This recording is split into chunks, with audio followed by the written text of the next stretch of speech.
Les bijoux royaux grecs sont d'un éclat totalement inoubliable. Rubis sang de pigeon, couronne d'olivier et émeraude offertes par une reine. Chaque joyau de la collection royale grecque est bien plus qu'une parure. C'est le fil vivant des grandes dynasties européennes. De la parure de rubis d'Olga, forgée d'anniversaire en anniversaire, aux émeraudes d'Anne-Marie. Portés lors de galas mondiaux, ces trésors murmurent des récits d'amour, d'exil et de grâce. Mais tous ces bijoux n'ont pas survécu au temps. Certains ont disparu, d'autres cachent des secrets, ceux qu'aucun monarque n'a jamais révélés. Avant de commencer, soutenez-nous en cliquant sur les boutons « J'aime » et « S'abonner ». Cela nous permet de continuer. Passons maintenant au plus majestueux de tous ces incroyables trésors. La parure de rubis, un chef-d'œuvre grec qui témoigne d'une élégance royale absolue. Pétri d'histoire et orné d'un art à couper le souffle, commandée à l'origine pour la reine Olga, cette collection raffinée comprend un diadème unique. Elle marie des feuilles d'olivier en diamant à de rares rubis sang de pigeon. Cette pierre précieuse d'exception est adorée pour sa couleur profonde et vive. L'ensemble inclut aussi un collier souple doté de pendentifs amovibles en rubis et diamants. Des boucles d'oreilles et 2 broches complètent ce patrimoine culturel unique de la Grèce. Chaque année, pour leur anniversaire, le roi Georges Ier offrait à Olga un nouveau rubis somptueux. Leur fils, le prince Christophe, s'en souvenait.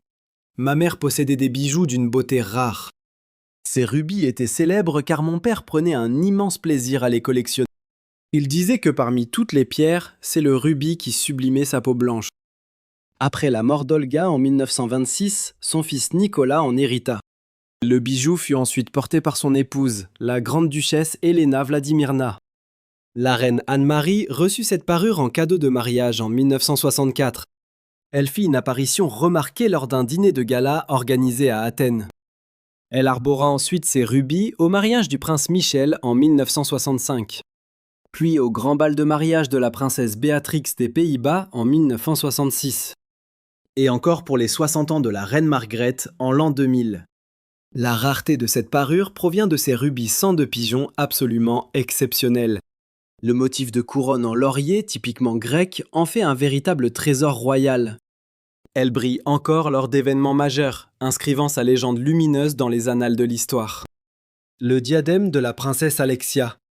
Une résidence de diamants à la taille brillant. Le diadème d'Alexia impressionne par ses volutes antiques et ses courbes royales. Chaque ligne capture la lumière avec une précision aristocratique. Sa silhouette compacte et son éclat intense murmurent des secrets d'héritage. Mais voici la surprise. Ce n'est pas du tout un bijou de famille. Probablement offert par ses parents, le roi Constantin II et la reine Anne-Marie de Grèce. Ce diadème est devenu son emblème durant les années 1990. Fille aînée du couple royal grec, Alexia est aussi la nièce des reines de Danemark et d'Espagne. Elle a éliminé les plus grands galas d'Europe, ce bijou couronnant sa tête. Du banquet des 50 ans de Margrethe aux mariages étincelants de ses cousins royaux. Citons notamment les mariages du prince héritier Håkon de Norvège et de Frédéric de Danemark. Ce diadème a traversé des décennies d'histoire royale intense. Il reste l'une des pièces les plus élégantes de sa collection privée, lui permettant de briller à chaque grande occasion royale à laquelle elle assiste. Elle a brillé lors du 70e anniversaire de la reine Margrethe et a apporté un éclat discret au second mariage du prince Joachim en 2008. Prisée pour sa ligne intemporelle et ses liens avec la famille royale grecque, elle incarne la continuité. Sa sœur, la princesse Théodora, l'a même portée en 2013. On ne l'a plus revue.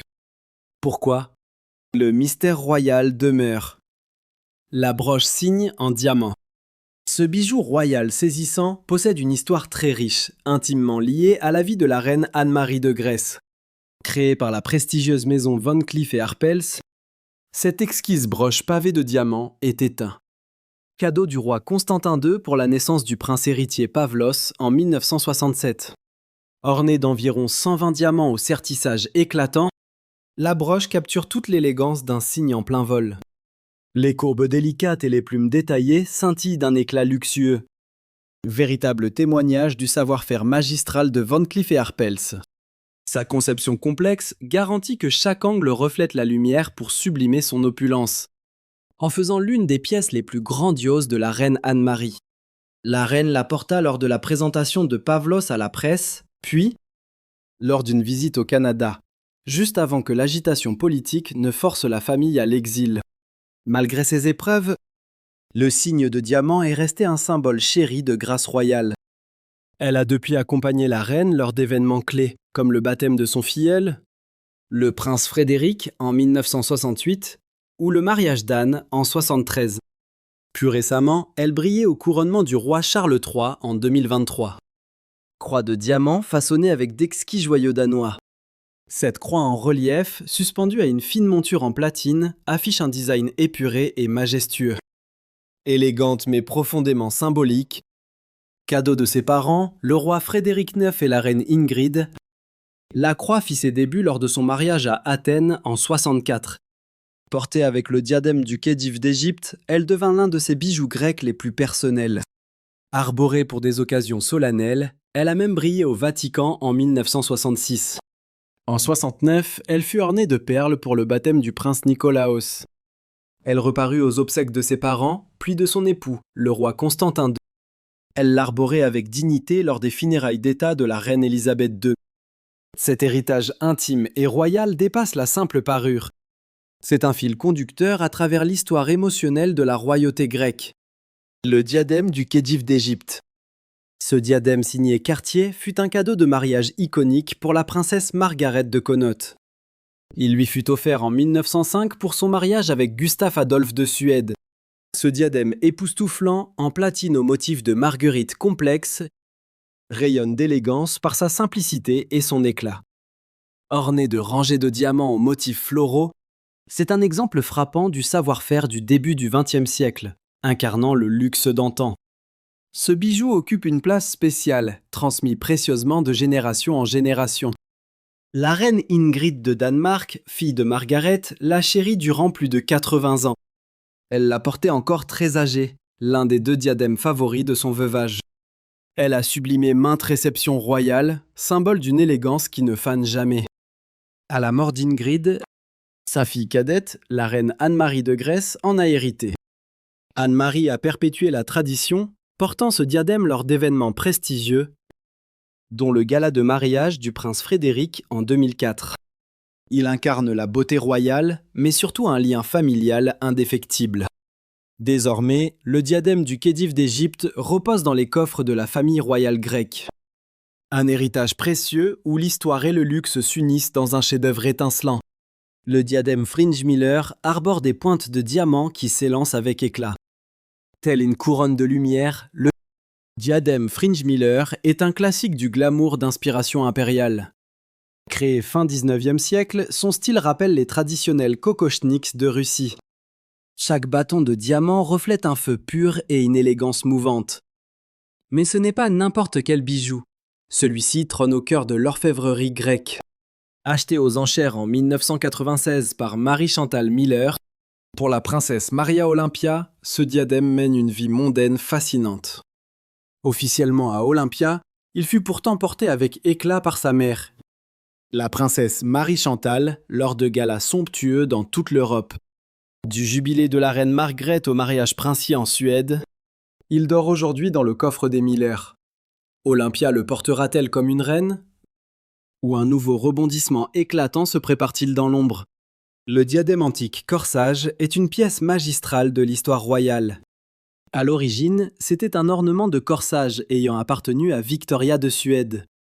Sculpté dans un feuillage de diamants et orné de perles nacrées, ce bijou d'exception fut transformé en diadème par la reine Ingrid de Danemark pour les 18 ans de sa fille, Anne-Marie. Ce diadème raffiné dévoile un dessin délicat, serti de 80 diamants étincelants, et 18 perles parfaites disposées en un motif floral captant la lumière.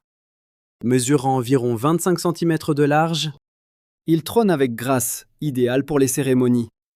Adorée par la dynastie grecque, Anne-Marie le portait souvent pour de grands rendez-vous, des dîners d'État au gala.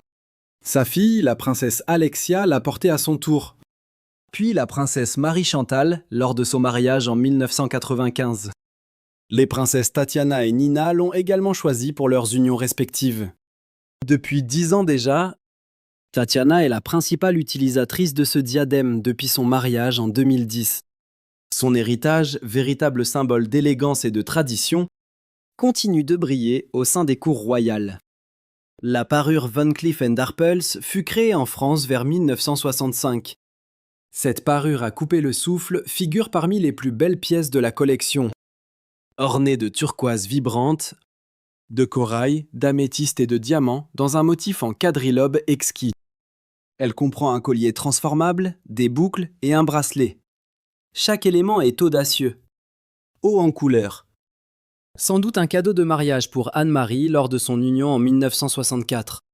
Cette parure incarne l'âge d'or de la haute joaillerie française. Portée durant son court règne et après.